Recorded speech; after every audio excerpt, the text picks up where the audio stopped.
Hey everyone, this is Pastor Doug with Guidestone.Church. I hope you're having just a great day today. I really do hope that you've been following us as we have been working through what's taken place as we follow Jesus from Palm Sunday to Easter Sunday. I hope that you joined us yesterday for our Good Friday service, and if not, you can go check that out on our Facebook page or on YouTube by just searching for Guidestone.Church.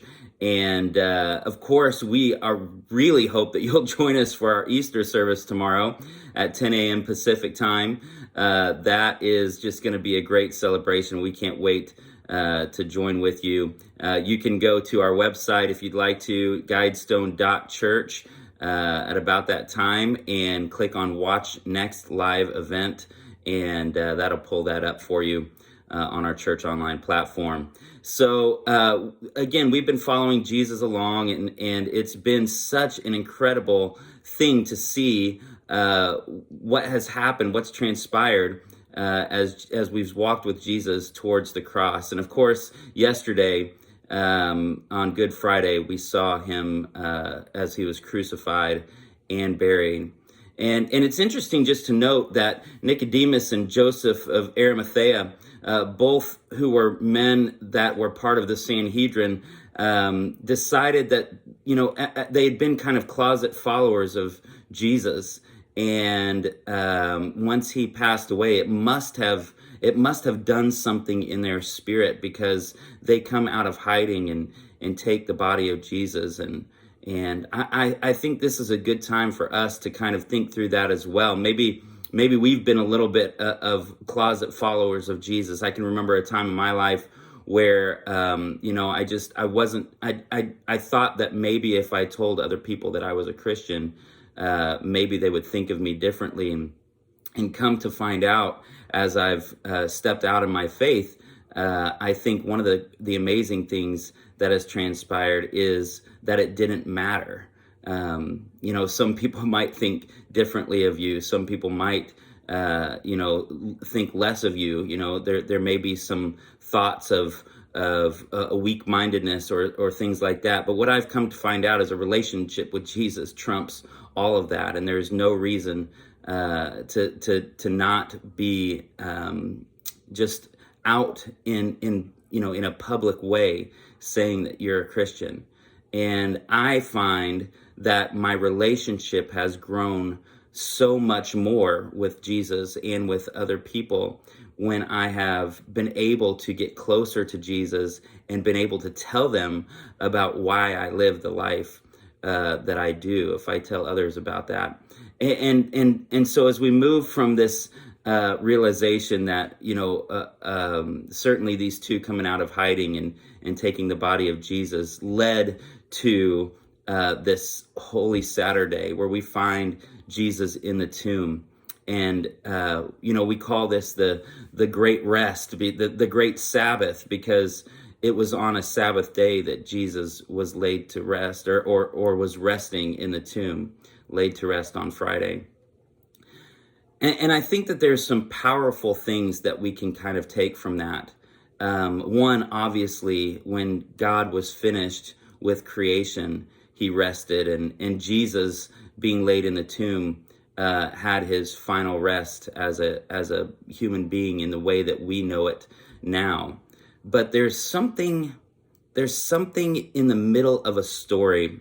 If you've ever watched a TV show, maybe you have noticed that sometimes the TV show just jumps right into the middle and shares part of the story with you right at the very beginning, and then goes back to the beginning to help you catch up. Well, that idea is called in medias res.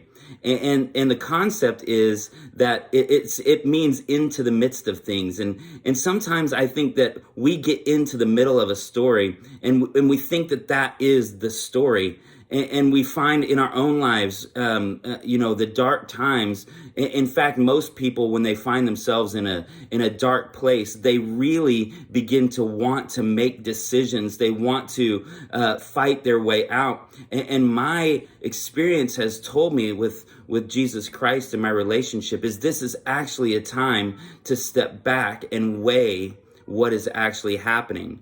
to realize that this is the middle of the story. It's not the beginning of the story, and it's certainly not the end. And if we look to what's going to happen tomorrow in Easter, we know that death only has a part in the middle of the story. In the middle of the story, we find darkness. In the middle of the story, we find death. In the middle of the story, we find heartache. Maybe as we think about what's going on in our world today, you know, this COVID-19 thing, it seems like it will never end. It seems like it is the story, but the truth is, it's not the story. It's only part of the story, and a new day is coming.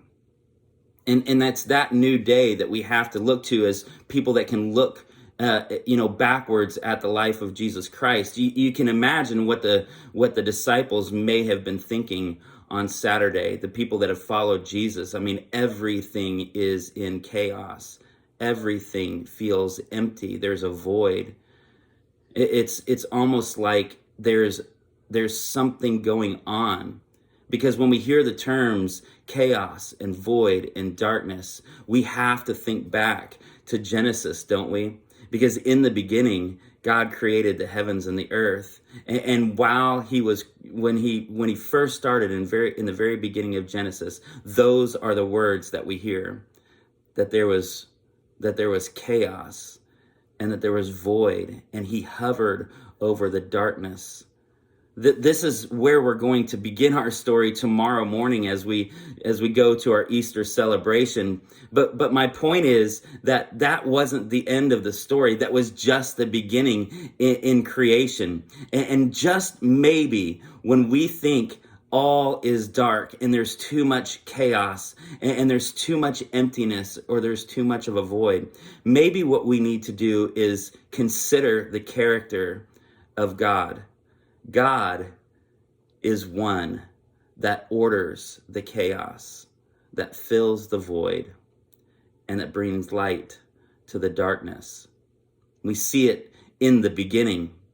We see it now in the story of the disciples where Jesus has died. The chaos, the void, and the darkness seem to have the last word.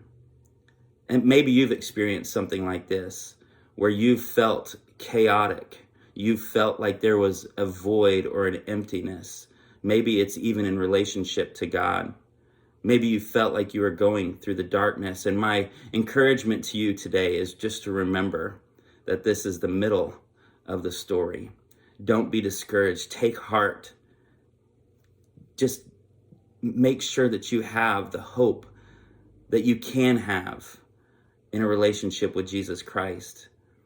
Because if you do, you can realize even in the midst of darkness, even in the midst of chaos, even in the midst of emptiness or void, this is exactly the kind of thing that God steps into. Hey, I love you guys, and I'm looking forward to tomorrow as we celebrate Easter. Hope you have a great day, and I really just want you to know that I love you. And my hope today is found in Jesus Christ. And tomorrow we will celebrate that he is risen. Have a great day. Bye.